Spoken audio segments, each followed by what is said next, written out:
This is Kelly from Watch the Obsession. Thanks for taking time to watch this video.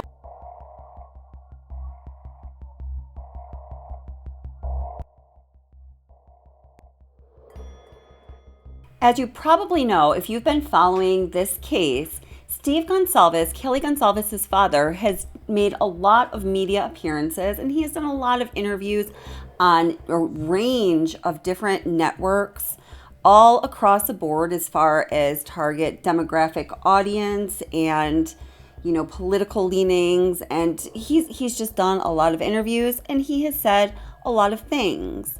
I'm going to play you one particular 19-minute interview that Steve did with a channel called King 5, which is based out of Washington State. You may recognize some of the sound bites in this interview because several grabs were taken from this interview and put into different videos, whether it's on, like Inside Edition or Extra or whatever the case may be. There's a lot of different shows, as you know.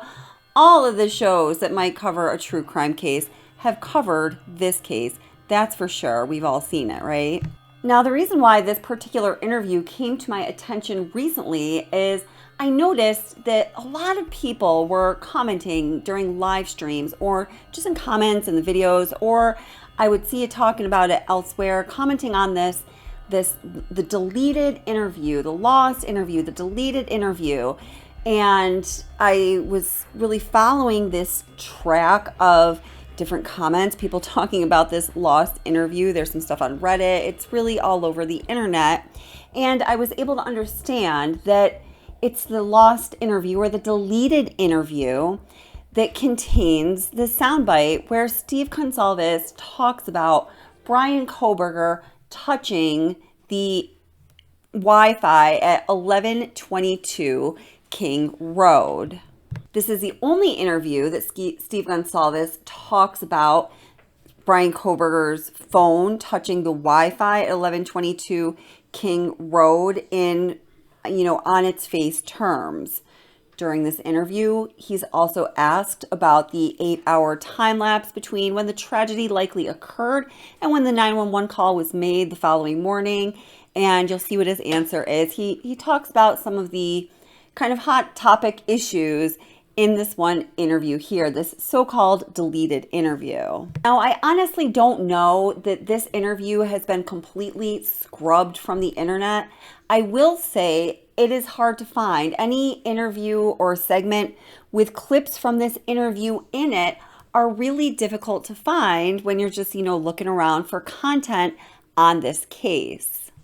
There is a link to a 5-minute edit of this video that was once active that is no longer active. As you can see here, it takes you to the King 5 website and it's obviously no longer an active link.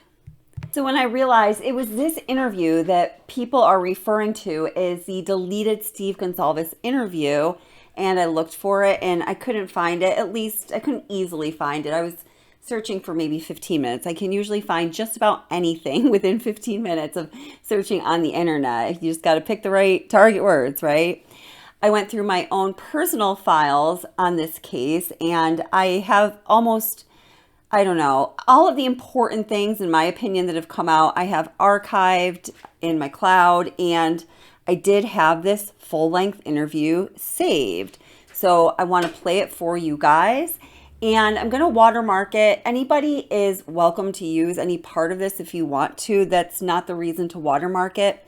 I just want to be able to maintain an accurate record and kind of trace of this video, and particularly the part in the video where Steve Goncalves talks about Kohberger touching the Wi-Fi at 1122 King Road, just so we can keep everything authentic. Because as you and I both know, there has been a lot of inauthentic material going around recently about this case, and we just don't like that on this channel. So that's the only reason for it. But feel free to use it, no biggie. Me material, Sue material.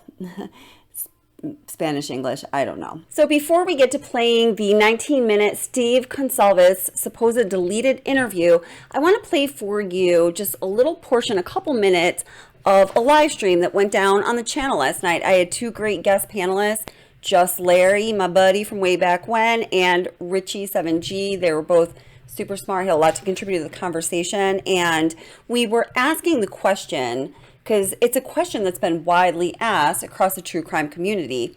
If it were not for the DNA evidence, would the state have a strong case against Bryan Kohberger? And an extension of that question is, would they be able to convict him if, for some reason, the DNA evidence were to get thrown out? So you can listen to what we had to say about what they had to say about it.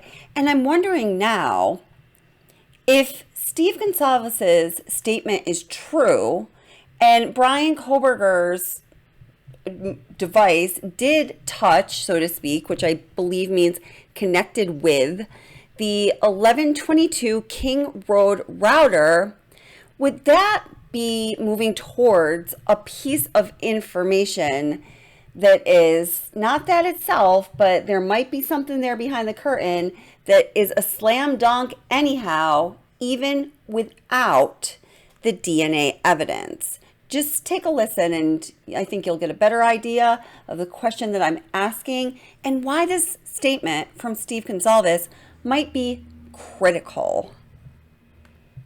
My thoughts, as big as this case is, and they were getting the Moscow police, they were getting drugged through the mud from almost day one.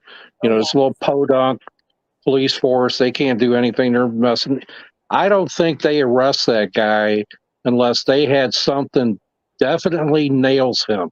Yes. Because otherwise, they would look exactly like what they were getting accused of being. Yep, I 100% agree. I think there's something, or it might be several things that they have that we haven't seen yet that absolutely nails him. There has been a conversation today and, you know, all across the internet and concerning this case everywhere, things like that. You see all the time. Like, could Bryan Kohberger still be convicted if the single source touch DNA is thrown out for whatever reason? You know, fruit of the poisonous tree, that, like, a number of reasons. Absolutely.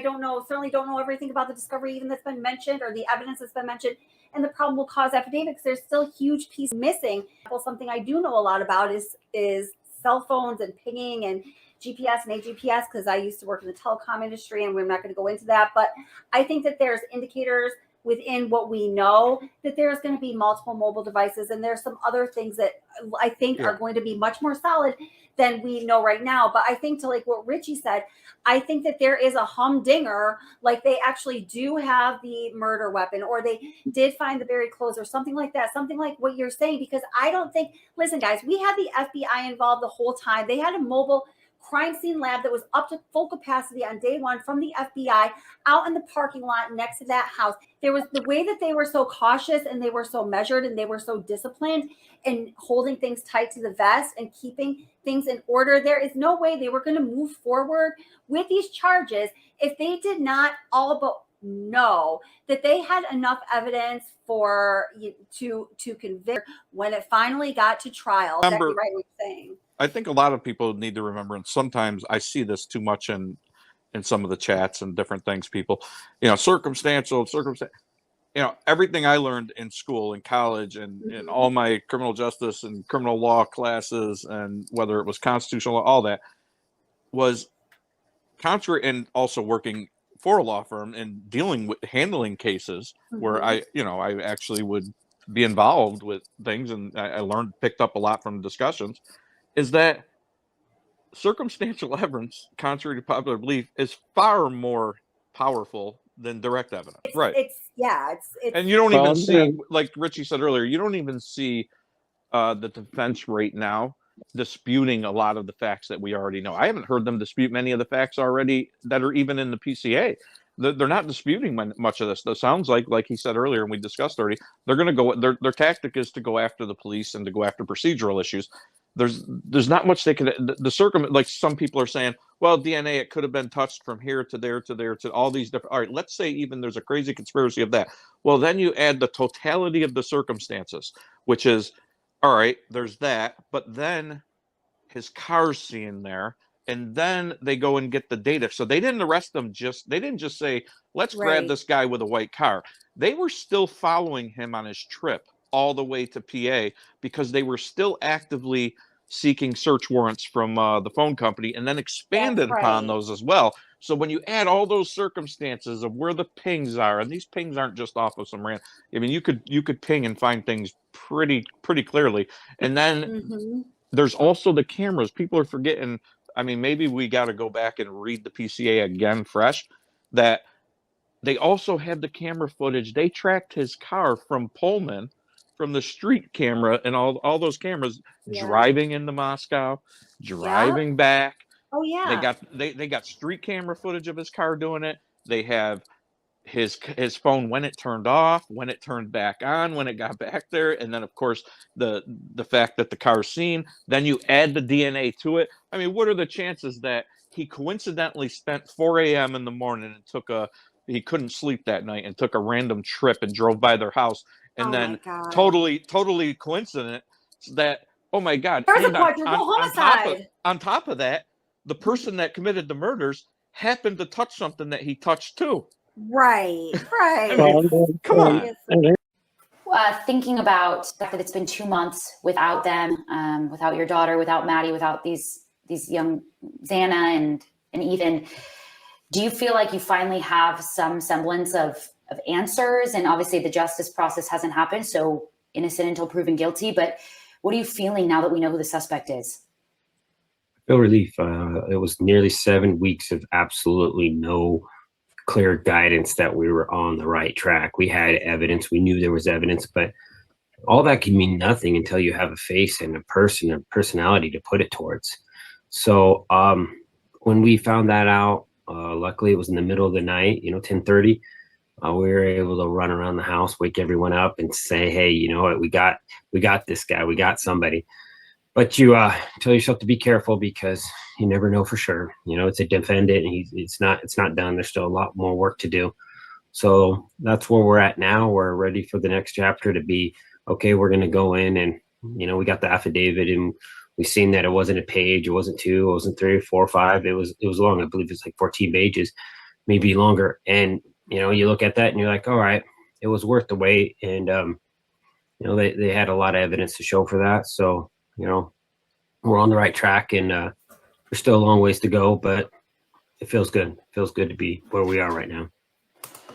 What was it like seeing him in court yesterday? What kind of sense did you get from his body language and the way that he acted? I got a sense that he was shocked that he had messed up so bad. He had read that, and I think he knew how damning it was, and he wasn't going to be able to explain a lot of that stuff very easily. He could, I'm sure he thinks he can, but I seen a man who looked defeated, and his body language looked like somebody in shock and dismay. So I think he knows how much he has to go against, and he's the reality of it setting in. Do you think he didn't expect to find himself in this position? Yeah, I totally believe he's somebody who's arrogant enough to think I can commit a crime and not think about the consequences, because the consequences go to people who don't get caught, more intelligent and smart as him. And some of his best friends talk about how he was very brash, and he had a sense of superiority. So it's easy to think that when it's all in your head, you sound like you're perfect. But then when the reality comes and you do something like this, and you realize it only takes one mistake, we got a sheath right next to our body. Yeah, have fun with that. How are you going to explain that? It's got your DNA on it. So I think the reality of that, and a lot of digital forensics, cell phone records the FBI has put together is extremely impressive. So I think I think he's starting to realize that he's never going to see freedom ever again. What would you say to him? And I heard you, I think it was on the News Nation interview yesterday with Christy, say, we will forgive him. I mean, that's a surprising thing, I think, for a lot of parents to hear. I mean, tell me a little bit about that forgiveness. I think as a family, you have a big family, you got to learn to forgive. And, kids make mistakes, and you learn as a parent, that's part of the process.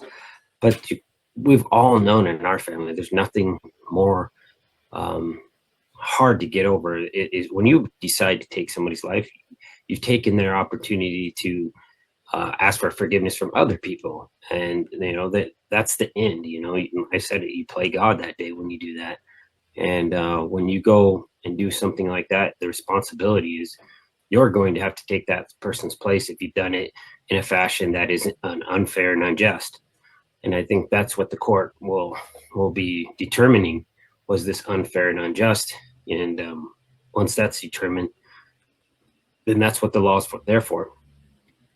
So, yeah, but we will forgive. We're not going to walk around with darkness in our heart for the rest of our lives and, have his name written there like a tattoo on our consciousness. So, yeah, you have to forget. At least I feel you have to forgive. Otherwise, it's just a cancer inside you. And I'm not willing to live with that inside me. I know everybody's been asking you this question, but do you know of any connections between Kaylee and any of the victims and this individual? To me, it's like 9-10 miles. I'd be shocked if these guys didn't cross each other in grocery stores and just everyday life.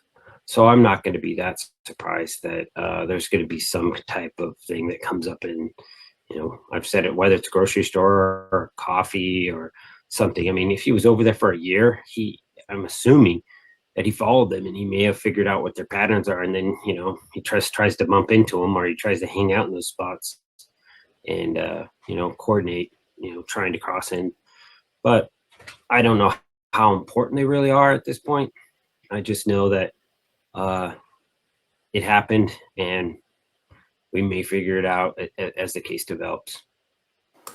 And I just look at that from, I think anybody in America is like, that's the next question, right? Is why them? Like, why would he target these people who he had no ties to? And it just feels like such rage to do that to somebody, to 4 people. Yeah. And that kind of just tells you who he was, because, he wasn't tied to everyone in that room. Ethan wasn't supposed to even be there. And, from what Ethan went through, that this guy just wasn't a man of character. He was just poorly built. And,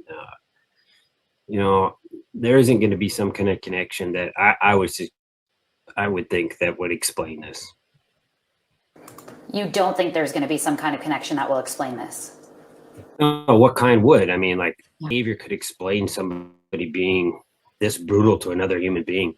He was probably obsessed with just their overall looks and their social media accounts and the fact that they were close,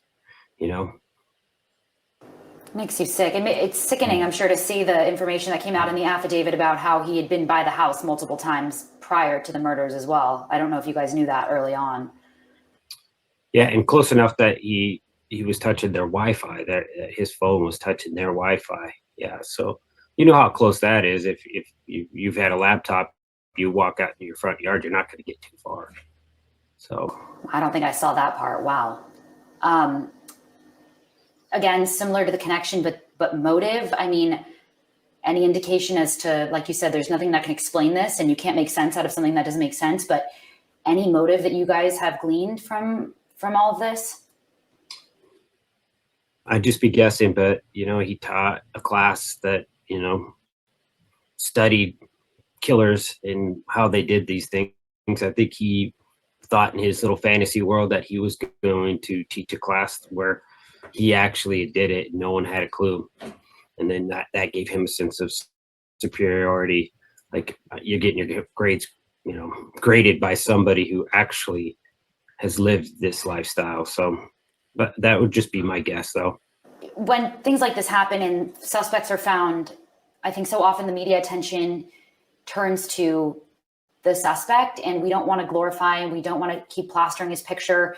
I don't know how much of the news you've been watching, but what can we do to better serve the victims and their families to ensure that we're continuing to highlight them? And what message do you have for people that are going to watch this story? My message is that, I'm here for my daughter and Maddie, but there's 2 other people that are just as important, and their kids went through just as much, and their losses are just as real. So I think, as a media, you can show those other people that they're just as important and they're in the spotlight as well. And, you know, their parents have chosen to do it more private. And I totally respect that. I'm usually a very private person, but in this case, it was a situation where I felt like I was going to be required to come out and make sure that the story didn't die, and we built some momentum and we got everyone involved that we possibly could. With the media, yeah, don't glorify this guy. It's going to be hard, you know, putting his face in his picture. We just don't want to create another breed of these guys. You know, there's Netflix videos right now. We know what they are that glorify these type of people, give them, you know, Hollywood fame, and they concentrate on them and not the victims at all.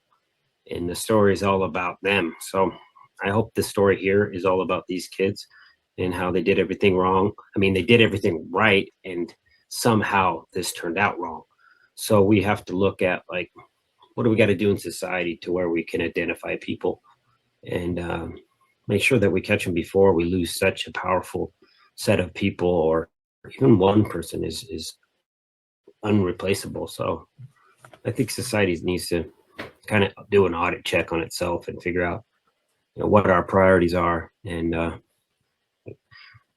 is this going to go away on its own? I don't think so. I think we need to come together and figure out a way to treat people that have these conditions and identify them. Steve, since the affidavit came out too, everybody's been talking about one of the girls' roommates. You can't imagine what a young girl is going through when something like that happens. What is your take on the fact that the guy walked past her and she didn't call 911 for several hours and she'd heard some things? I mean, what's your take on all that? I know one time in the past that somebody was pretending to break into my house, and Kaylee hid under her bed and called, you know, 911 and was too scared to even talk. And then she called me at work, and I prepared her to jump out that window because I didn't know that it was a practical joke. So I think that's a natural thing for girls to freeze up and lock up and, you know, put themselves in a safety. And I don't hold that against them. You know, I've already checked into the, you know, could they have lived? You know, was it a slow bleed out or something? And it wasn't. So there's one bad guy here that I have to focus on. All those other things will slowly come out. I'm sure they catch other people's attention, but for me, I really have to focus on the individual who's responsible for this. And that is a big enough challenge and obstacle that we have to overcome than to worry about, you know, two girls that, you know, were just in the wrong place at the wrong time. Yeah, it's like people are trying to cast blame and question why, and you just can't put yourself in their shoes. Sounds like maybe the girl was traumatized. I don't know. Yeah, I mean, Hollywood makes it look like a girl will just do some karate move and chop it, and knock this, you know, knife out of his hands. In reality, she saved her own life by just being quiet and hiding, and that's a survival instinct. And yeah, I don't want to turn it into. I mean, there's so many people who have had their lives dragged through some mud in this case, and you know, the Jacks and everything. They're innocent, and I think media sometimes forgets to go clear those people up and, you know, reach out to them and say, hey, is there anything we can do to help you guys get your lives back on track? Because they've been through a lot, and I've always tried to make sure that we address that and let people know that these people are completely innocent, and they've gotten death threats, and people treated them bad, and, you know, there's somebody out there that can fix that and make that right. So, you know, I'll offer them internship, put them back on track. College can be an uplifting thing. That's what it should be for. I guess, are you fairly confident in the fact that law enforcement has the right guy and that they went through the proper steps?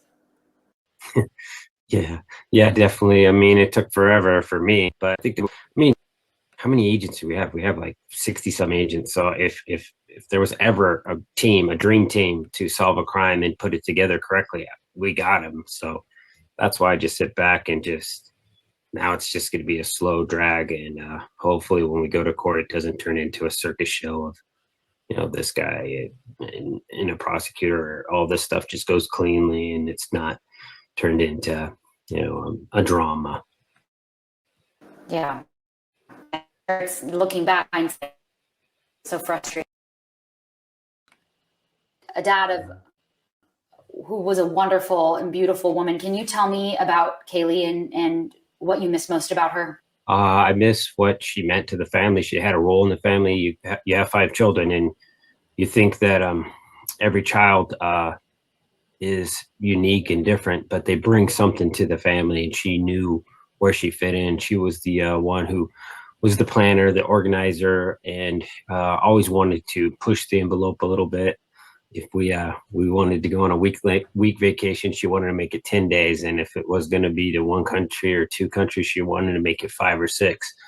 So that's what we'll miss. Holidays, she was the one who wanted to do the gingerbread houses and push it. She knew me. I would just be like, I would use any excuse not to want to go and do that and just relax watching football and just kick back.